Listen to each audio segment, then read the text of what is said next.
Penyanyi dangdut Zaskia Gotik memperlihatkan momen liburannya di Bali.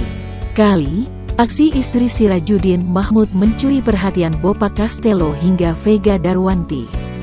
Diketahui, memboyong Arsila Bungalia Sirkiani dan Akila Ramadhani, Zaskia Gotik liburan di Bali bersama Sirajuddin Mahmud.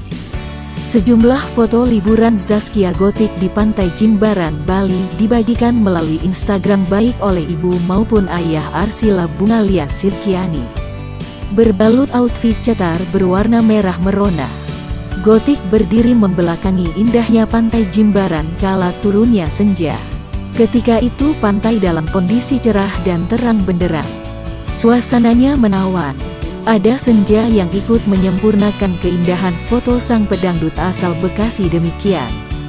Sang pelantun lagu, 1 jam saja, berfoto di salah satu spot foto yang ada di The Cuisine Cafe Jimbaran.